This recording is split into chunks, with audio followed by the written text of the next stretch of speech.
ثلاثة. السلام عليكم اعزائي التلاميذ المستوى السادس. اذا اللي مازال ما تابوناش فاشين يتابونا، وبارطاجيو لا فيديو مع الاصدقاء ديالكم باش كلشي يستافد. اذا عندنا هذا الدرس ديال راس مال وسعر الفائده، كلام كنلقاو فيه بعض الصعوبات. اذا تابعوا معنا. اذا اولا نشرحوا العنوان: راس المال وسعر الفائده. اذا راس المال هذا معروف، هو واحد المبلغ المودع في البنك. هذا مثلا المبلغ المودع في البنك. مثلا اي واحد مثلا كتكون عنده واحد الكميه تاع الفلوس، كيمشي كيوضعها في البنكه. مثلا 1000 درهم، 500 درهم، مثلا 10000 درهم، 3000 درهم. المهم اي واحد عنده واحد القسط من المال كيمشي كيوضعو في البنك. هذا مفهوم وواضح. دابا المشكل هو السعر. دابا خصنا نشرحوا ما معنى السعر. شنو هو السعر؟ الا فهمتي السعر راه فهمتي هذا الدرس. اشنو هو السعر؟ قبل ما نشرحوا السعر شنو هو، اولا السعر هو كيكون هو نسبه مئويه. هو نسبه مئويه. ما معنى نسبه مئويه؟ يعني راه عنده علاقه بالمئه. يعني راه واحد القدر واحد مثلا كنقولوا 5%.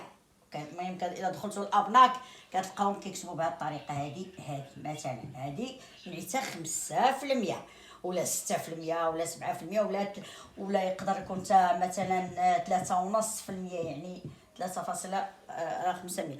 وهذا السعر هذا هو نسبة مئوية، وهو كسر مقامه 100.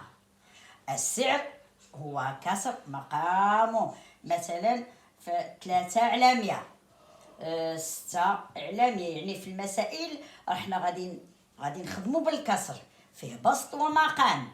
يعني السعر راه هو كسر مقامه 100. فاش تسمعوا راه هو عنده علاقه بالمئة. مزيان. ودابا نمشيو نشرحوا ما معنى السعر.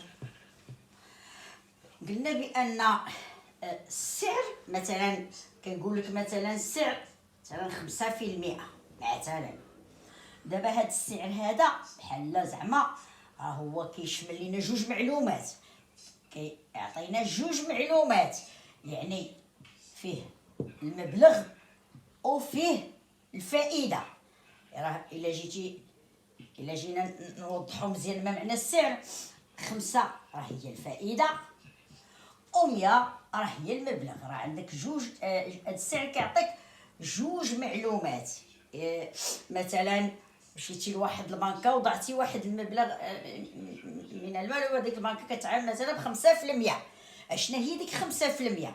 يعني هذاك المبلغ اللي وضعتي في البنكه.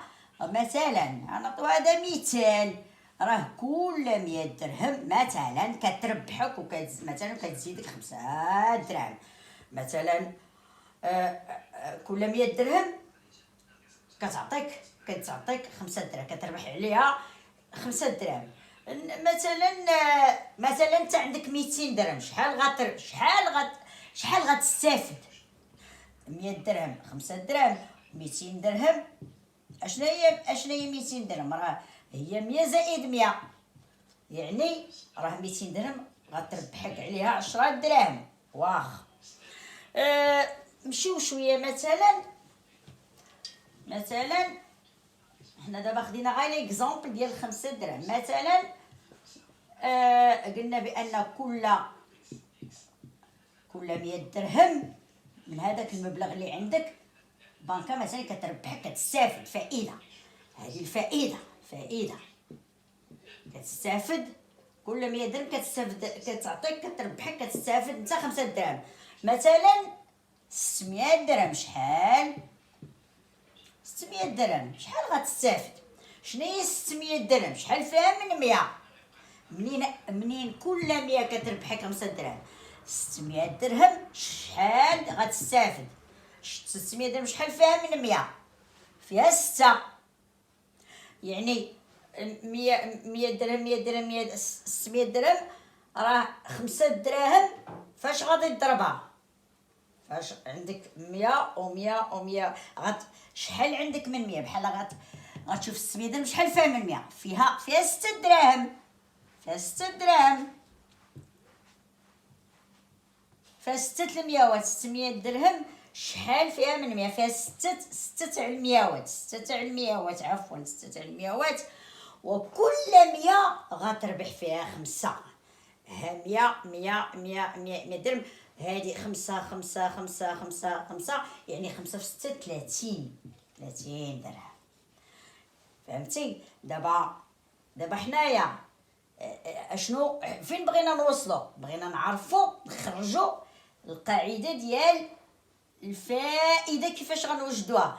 المهم قبل ما نخرج القاعده اللي غادي نخدموا بها، هو ان هاد الفائده هذه اللي انت كتعامل معها السعر كيتعامل بالسنه، يعني حتى كدوز السنه، راه حتى كدوز السنه عاد كنخدموا، عاد كتضيف لك البنكه 5 دراهم كل سنه حتى كدوز السنه.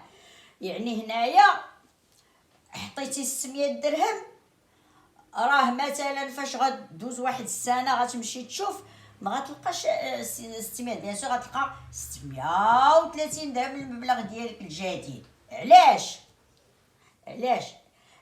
لان الا جيتي تحسب 600 درهم حطيتها لمده سنه ومشيتي لقيتي 630 درهم، علاش؟ لان كل 100 درهم كتزيد عليك 5 درهم، كتربح كتستافد 5 دراهم. اذا كتشد 600 كتقسمها على 100 كضربها في كضربها في 5. 600 600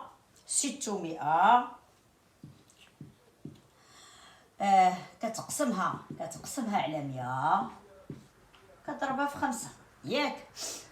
هادي اش كتعطيني؟ هي 6 في 5 30. حنا علاش بغينا نوصلوا؟ بغينا نعرفوا. وهاد 30 هادي هنا راه هي الفائده السنويه. فائده يعني الا جي الفائده السنويه كتساوي هذا المبلغ في السعر، فائده السنويه تساوي المبلغ في السعر. هنايا فهمتوا بان الفائده السنويه تساوي، هذه اول قاعده واضحه تفهموها من هذه الامثله، هي المبلغ في السعر. غير دابا السعر هو كسر، السعر هو كسر، يعني المقام ديالو 100 كنقسمو على 100 وكنضربو في البسط بيان سور. هنايا خدينا ليكزامبل ديال نعاودو نوضحوا هاد ليكزامبل مثلا بطريقه واضحه اكثر. مثلا كنقولوا وضع شخص مبلغا في مثلا بنك قدره 600 درهم. هذا ليكزامبل هو كنعاودوه بطريقه منظمه. وضع شخص مبلغا في بنك قدره 600 بسعر مثلا 5%. اوجد، هكا كتكون مساله، اوجد فائده السنويه. مزيان. اذا شنو قلنا؟ بان حنا دابا شرحنا بان الفائده السنويه هي المبلغ في السعر. هكا ها المبلغ هو هذا والسعر هو هذا. وقلنا بان السعر هو في المساله غتلقاوه مكتوب بهذه الطريقه، الشرطه هنايا وهنايا زيرو صغيور دويله صغيره، ولكن في المساله راه غادي نتعاملوا ب5 على 100. في المسألة غادي نخدمو بالكسر بس اللي البسط ديالو 5 والمقام ديالو 100. إذا بغينا نطبقو القاعدة المبلغ في السعر، غادي نشدو 600 في 5. كاين اللي انا كنفضل نتعامل بالكسر، وكاين اللي كيقسم على 100 عاد كيضرب في 5. حتى هي طريقه مزيانه، ولكن الطريقه سهله، الحساب ديالها سهله. كنختزل بهاد الاصفار، كتبقى لي 6 في 5 هي 30 درهما. هي هذه الفائده لمده سنه. اذا نعطيو، يمكن لنا نديرو مسائل دوطخ اكزامبل، نعطيو امثله اخرى. دابا اول قاعده غتفهموها مزيان هي الفائده السنويه والمبلغ في السعر. مثلا نحاولوا نعطيو ان اوتر اكزامبل تتفهموا مزيان الفائده السنويه، وغادي تعرفوا تطبقوا القواعد الاخرين. المهم هذه الاساس. مثلا كنقولوا وضع شخص مبلغا من المال في بنك قدره مثلا 7200 درهم بسعر مثلا 8%. أوجد الفائدة السنوية. إذا الفائدة السنوية قلنا هي المبلغ في السعر. الفائدة السنوية المبلغ في السعر. تابعوا الفائدة السنوية بيان سور بالدرهم. غادي نطبقوا المبلغ في السعر. المبلغ هو هذا بيان سور، هي 7200. السعر هو هذا، كنكتبوا بهذه الطريقه في المسألة، ولكن حنا غنخدموا بالكسر. هي 8 على 100.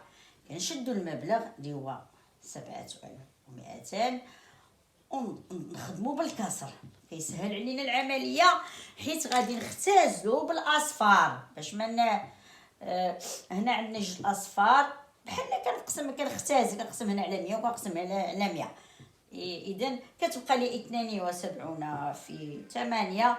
8 في 2 16، و8 في 7 56. واحد ديال الاحتفاظيه 57. هذه هي فائده سنويه لمده سنه واحده.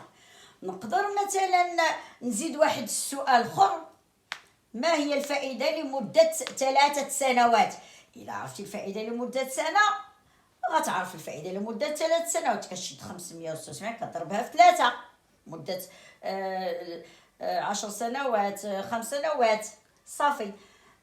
ان شاء الله هذه الحصه الاولى. الحصه الثانيه غادي نشوفوا الفائده بالشهور، فائده لمده الشهور. اذا نتلاقاو في الحصه